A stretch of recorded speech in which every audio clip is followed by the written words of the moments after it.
Era las 12 de la medianoche y desde el día anterior, Alejandro, es decir, el 24, que era día de la Mercedes, ya los rumores habían tomado cuerpo y no solo era un susurro nacional, sobre todo en las Fuerzas Armadas y las fuerzas políticas, que de manera traidora se aliaron a los golpistas, con honrosas excepciones, algunos por omisión y otros de manera activa, actuando contra el gobierno democrático, respetuoso de los derechos, de la propiedad, de la libertad, de la dignidad humana, el gobierno más democrático y el proyecto de nación más genuino que había conocido el país desde toda su historia, solo comparable con Ulises Francisco Epayá,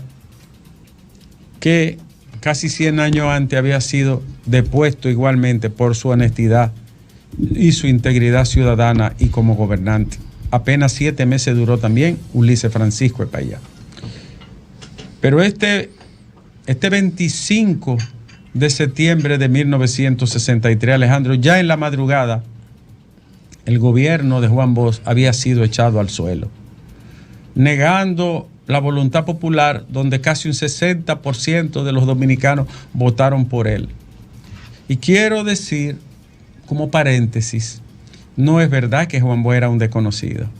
Lo conocía la élite política, los intelectuales, una parte importante de la pequeñita y naciente clase media que todavía estaba en ciernes, y lo conocían las fuerzas de la oposición y los militares, porque su gravitación en el continente como escritor trascendente había traspasado la frontera y se sabía en el país de sus pasos y su peregrinaje por Puerto Rico, Venezuela, en Costa Rica, donde tuvo una destacadísima participación, en Cuba, había ido al sur de América también, estuvo en Chile y estuvo en Bolivia, donde impresionó a la clase política de entonces. Los académicos del continente conocían de Juan Bosch y los intelectuales y literatos también. En el país, su anuncio y posteriormente su llegada produjo un fenómeno comunicacional que es el primer fenómeno de masa de la comunicación política del siglo XX, porque él, además de su genialidad y el lenguaje adherente, sencillo, endulzado, que pudo vincularle a las masas desposeídas, los campesinos y los analfabetos, con un discurso de armonía, de perdón, pero etiquetando las cosas por su nombre. En días, Juan Bosch se ganó la atención y el seguimiento de amplios sectores de la República.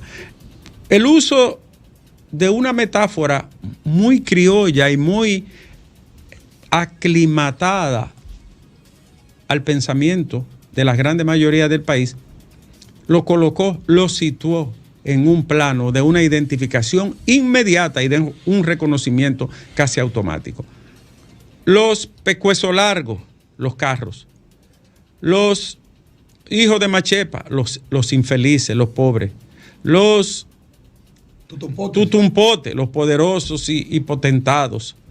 Y así fue, utilizando incluso el lenguaje de los víveres y de los rubros agrícolas para hacer símiles, comparaciones y metonimia que la población captó con anhelo y esperanza. Y Juan Bosch ganó esas elecciones de 1962, del 20 de diciembre, con una manera sumamente inteligente, pedagógica. Y repito, es el primer fenómeno comunicacional de la política que conmueve la grandes mayoría de un país irredento y sometido a una ignorancia tremenda y con una herencia trujillesca que era imborrable, y así penetró a los sectores campesinos y desposeídos del país. El golpe de Estado a Juan Bosch significó, pueblo dominicano, por más que te lo quieran pintar de otra manera, el golpe de Estado a Juan Bosch significó el preludio de la caída del proceso democrático dominicano, que no sería recuperado apenas y con mucho traspié hasta 1978, cuando ganó Antonio Guzmán. Pero, es decir, 25 años después, ¿verdad? 15 años después. Y aparte de eso, significó un periodo de oscurantismo y derramamiento de sangre que todavía marca la historia del siglo XX, con un proceso de tierra arrasada en la juventud de izquierda, y no solo de izquierda, del mismo Partido Revolucionario Dominicano y de cualquier joven que osara en desafiar el régimen trujillesco de Balaguer. Aparte de eso, y quizá lo peor de todo que significó el golpe de Estado, que estuvo prohijado por la Iglesia Católica y su cúpula, la Embajada de los Estados Unidos y los sectores post-trujillistas del empresariado y militares, aparte de eso, el golpe de Estado de Juan Bosch significó una arritmia histórica, un retroceso bárbaro en el pequeño e incipiente desarrollo del país en todos los órdenes. Este golpe fue una herida mortal al proceso democrático. Juan Bosch trajo el mejor proyecto de nación, la constitución más avanzada, humanizante, la constitución que más controlaba al gobernante, lo trajo Juan Bosch. Prohibía la reelección, el tráfico de influencia, el enriquecimiento ilícito, la propia constitución. Prohibía la vagancia, el uso del puesto público para cualquier tipo de promoción personal o familiar. El latifundio. Prohibía el latifundio a gran escala y consideraba la educación como la prioridad fundamental de la República. 60 años después, Alejandro, pagamos las consecuencias de aquel daño irreparable del golpe de Estado a un hombre honesto, íntegro, digno, noble y humilde. 60 años después, Alejandro, recordamos que el golpe de Estado estimuló a Manolo a alzarse en las manaclas, estimuló a los desafueros del Consejo de Estado posterior y estimuló el movimiento cívico militar del 24 de abril de 1965, que al final desembocó en la guerra, que terminó convertida en guerra patria, contra los interventores del 28 de abril de ese mismo año, cuando los yanquis mandaron más de 40,000 tropas a la República Dominicana. El golpe de Estado fue un daño que todavía es una herida que no cierra por completo.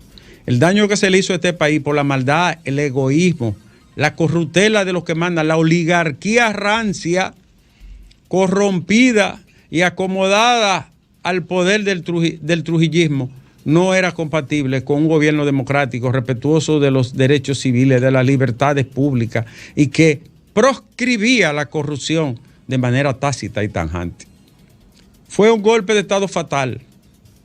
Y hoy, 60 años después, recordando ese episodio funesto de nuestra historia, que nunca debió de ocurrir y que no tiene ninguna ni tendrá justificación bajo ningún amparo histórico, ni ético, ni político.